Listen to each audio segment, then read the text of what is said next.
Ini saya udah punya folder. Nah, sini teman-teman misalnya buka nih apa namanya, tapi kalau saya ikutin dulu ya, saya buka dulu ya. Misalnya saya punya ini simpler apa yang simple classifier ini ya. Oke, nah gimana sih teman-teman nanti dapatnya gitu ya. Jadi bisa dua cara nih, bisa dari sini gitu ya, atau bisa kalau dari depan tadi, maka teman-teman apa namanya, misalnya kita dari apa namanya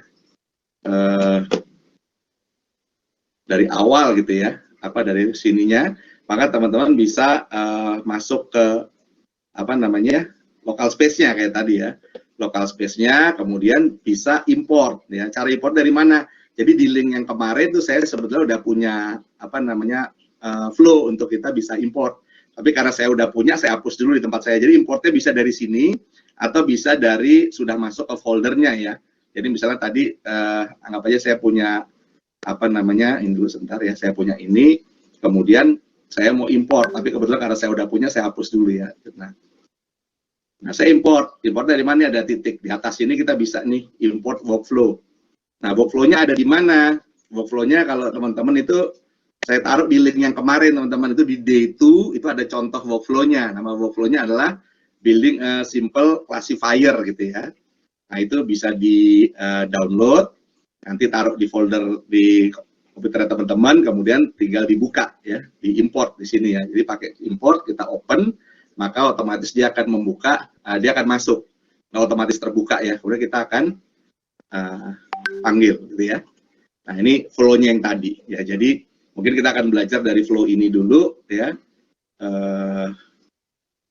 Nanti teman-teman bisa coba gitu ya. Jadi gimana caranya? Satu, pertama kita ambil nih, kalau kita gini, kalau ini udah jadi teman-teman tinggal tiruin. Tapi kalau nggak punya, gimana? Kita masuk nih ke Node repository, kemudian ambil CSV reader gitu ya. Saya tarik ke sini gitu ya. Nah kemudian saya set CSV readernya, saya set masuknya kemana gitu ya. Ini ada pilihan nih, masuknya ke local file system, artinya kita ngambil dari direktori kita manapun, kalau CSV ya, kalau database nanti lain lagi ya, atau kita bisa relatif tuh. Nah, ini kebetulan kalau tadi teman-teman download, apa namanya, pas lagi apa namanya di import tadi, maka di dalam file importnya itu sudah ada source-nya gitu ya. Jadi source-nya bisa kita ambil, ini adalah source di dalam workflow kita gitu ya. Ya teman-teman ambil, kemudian kita bisa klik OK gitu ya. Nah di sini artinya kita udah set nih, misalnya tadi belum ke set, jadi misalnya kita ambil, dia bukan dari local system, misalnya dari relative to-nya dari data area, kita ambil ya. Nah ini dapat ya kan, kita klik dia udah kuning, itu udah betul nih. Kalau saya run, saya dapat datanya mana ya, ini adalah datanya nih ya, sama dengan yang di atasnya. Oke, ini saya lihat dulu ya. Nah yang lain-lain juga sama, nanti cara ngambilnya begitu. Terus kemudian teman-teman nggak usah khawatir yang kotak-kotak ini sebetulnya cuman gambar aja gitu loh. Jadi ada gambar, teman-teman kasih nama nih ya untuk jadi tempatnya supaya lebih manis atau supaya lebih ada keterangan. Tapi tidak harus dibuat sebetulnya. Gitu ya. Nah kita belajar cara kerjanya ya. Jadi satu, kita ambil tadi datanya, settingnya kemana, ke lokal atau ini bebas. Ini ada pilihan, nanti teman-teman bisa pelajari sendiri gitu ya pilihan-pilihannya. Jadi ada di tag format apa, atau ada transformation namanya dan sebagainya, apa namanya, jenis-jenis apa namanya datanya, mau contohnya mau dijadikan apakah string atau akan dijadikan integer ya kan, atau dijadikan double dan sebagainya, teman-teman tinggal pilih aja gitu ya. Nah kalau ini sudah dapat datanya, maka kita udah punya nih datanya.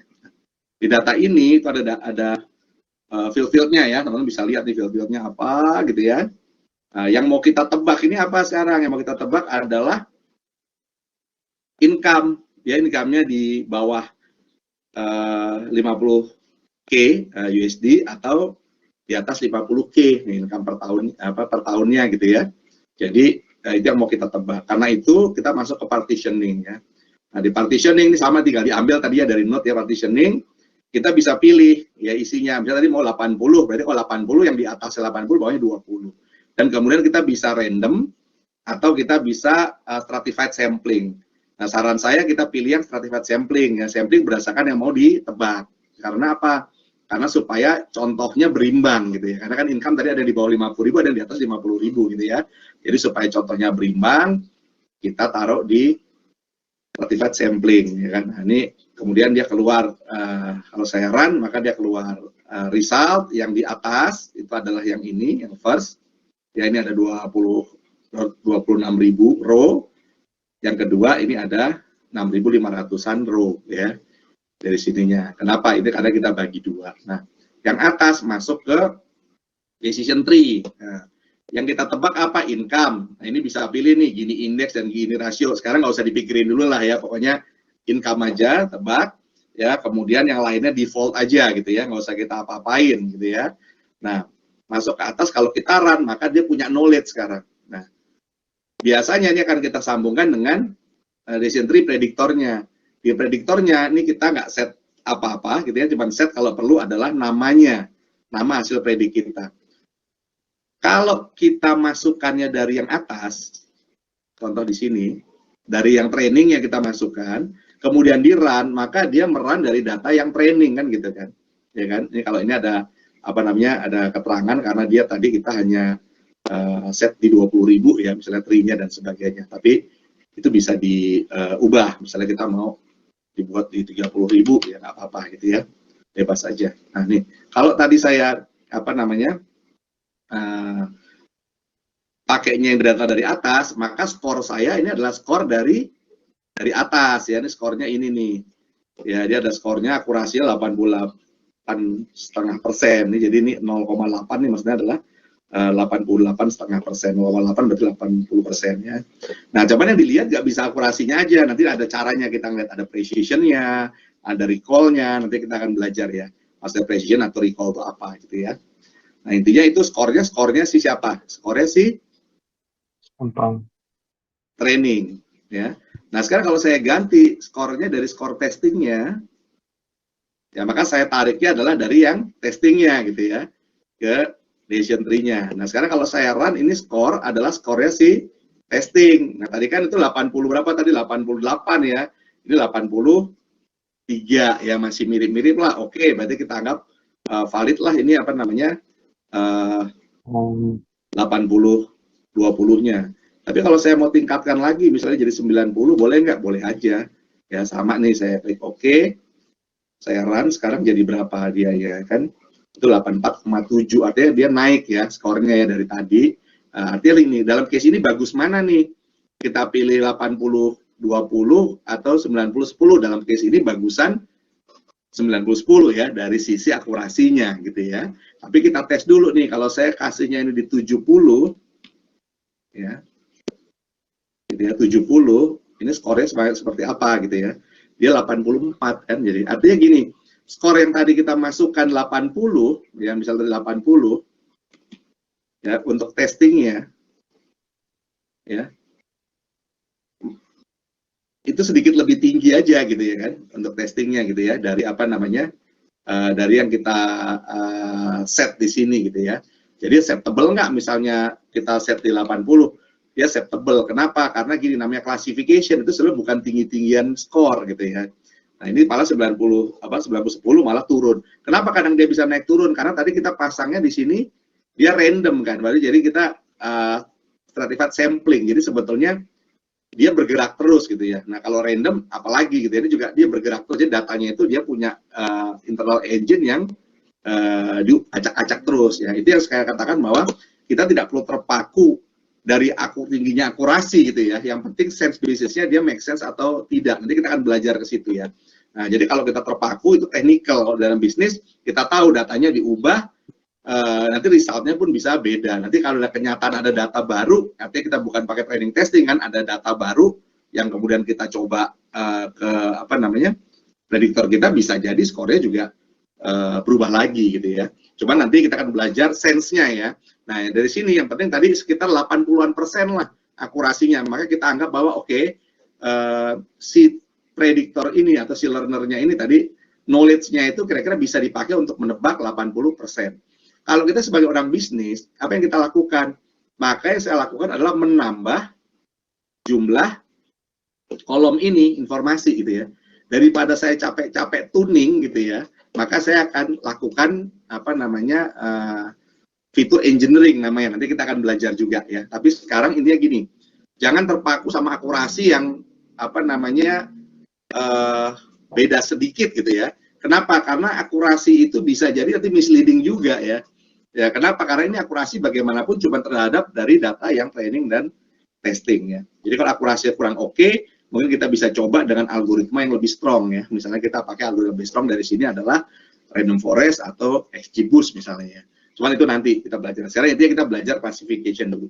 Jadi intinya classification saya kembalikan ya ini ke apa namanya ke partitioningnya di 80-20 ya, dan ini testingnya dari skornya dari testing ya 84%. Oke, sekitar 80%. Yang ini gambarnya.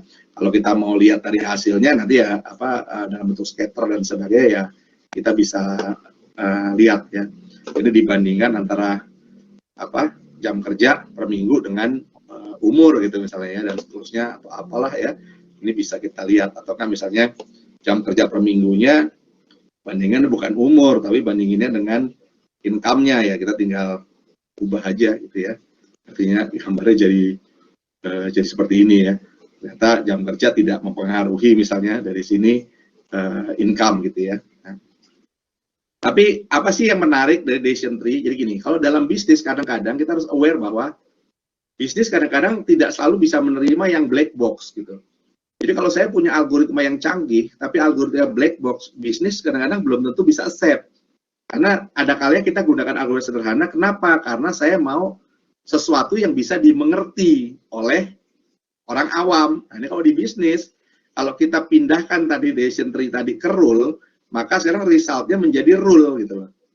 Contoh, kalau di sini saya bisa baca, orang awam saya bisa baca, kalau occupation-nya adalah admin clerical, education-nya dia sarjana, bachelor gitu ya, capital gain-nya itu di bawah 8.200 misalnya, ini capital gain dari bisnisnya gitu ya. Kemudian relationship-nya adalah dia not in family, maka mesin menebak dia penghasilannya di bawah 50.000 per tahun gitu ya. Ada berapa yang ditebak seperti itu? Ada 148 record ya dari seluruh record yang ada di mana namanya data kita tadi ya. Cuman kalau dipakainya training, data trainingnya yang betul berapa? 143. Nah, karena itu supaya gampang saya tambahkan net formula. Net formulanya apa? Saya mau buat precision gitu ya. Precision rumusnya apa sih? Jadi jumlah yang betul tadi dibagi dengan record count-nya dikali dengan 100, jadi dapat 100% precision. Supaya apa? Supaya kalau ini saya run, sekarang saya punya tambahan kolom gitu ya. Kan kolomnya tadi saya kasih nama kan ini, persen precision gitu ya. Jadi kalau sekarang saya lihat dia ada precision-nya, sehingga saya bisa sorting based on precision-nya. Atau begini, yang menjadi rule dari paling banyak record gitu ya, itu precision-nya berapa? Oh, paling banyak sekian nih. Ya, rule itu dia 3.500. Dari berapa 3.500 ini? Dari partitioning kita yang di atas ya, ini. Dari 26.000 gitu ya. Dari 26.000, kemudian kita lihat di sini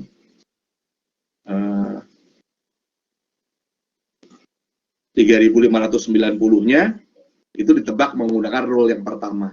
Precision-nya 99%, atau kita ngomongnya akurasi lah ya, ini precision 99% ya, dan seterusnya. Sekarang kalau saya mau, oke, tapi kan tadi berarti kan tebakannya kan tadi cuma 80% gitu ya, sementara ini kok yang gede kok 90%, karena apa? Karena pasti ada precision rendah gitu ya, ini precision rendah cuma 50%, sehingga sekarang saya mau cari nih misalnya, oke, yang precision rendah, saya mau sorting berdasarkan yang precision rendah, tapi yang record count-nya paling banyak gitu ya. Jadi itu yang kita anggap bahwa menyebabkan rule tersebut itu tidak terlalu oke gitu misalnya. Maka kita bisa ambil node sorter gitu. Kemudian kita kita buat sorting gitu ya. Jadi sortnya based on apa? Based on precision. Jadi kalau ini nggak ada gitu misalnya, yang misalnya ini dari awal gitu ya. Jadi node-nya precision saya tambah. Yang kedua ini adalah berdasarkan record count-nya. Record count-nya adalah descending. Jadi artinya apa? Saya mau sorting berdasarkan yang precision-nya paling rendah, kurasi paling rendah, tapi dia dipakai oleh paling banyak row gitu ya. Maka dari sini kalau saya run, saya sudah punya result-nya ya. Ini precision rendah-rendah, Jadi 50% kenapa? Karena dipakai oleh si Pro yang jumlahnya 14.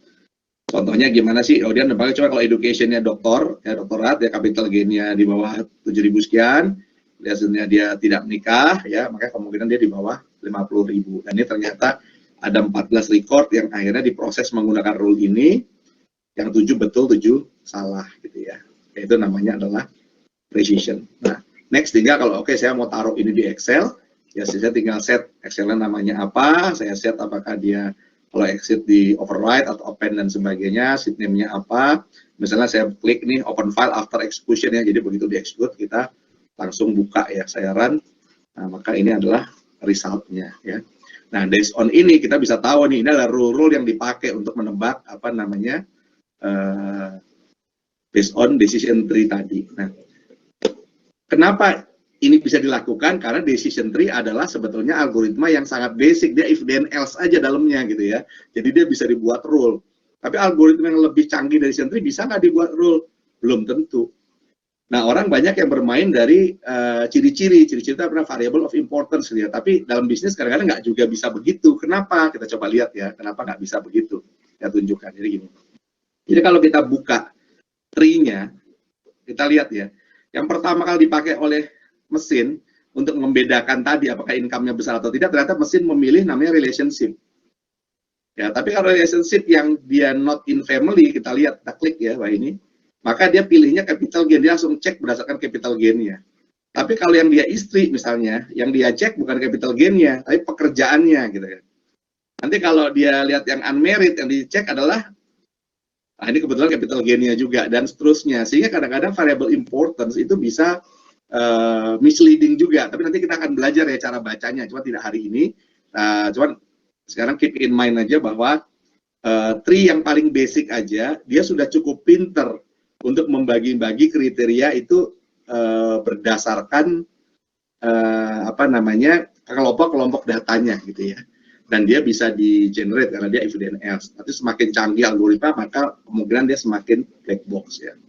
Nah, ini adalah gambaran, jadi teman-teman sekali lagi caranya gimana bisa masuk ke ini kalau dari gambar seperti ini yang ke kotak ketiga ya, ini kemudian teman-teman klik, kemudian di sini teman-teman bisa import workflow ya. Import workflow, kemudian cari workflow yang memang sudah di-download. Nah, sementara ini yang sudah dimodif ini saya taruh di folder kemarin ya. Folder yang sharing apa sudah di-share kemarin. Atau nanti kalau misalnya teman-teman apa namanya lupa, nanti saya share lagi ya linknya. Sebentar, saya share dulu linknya.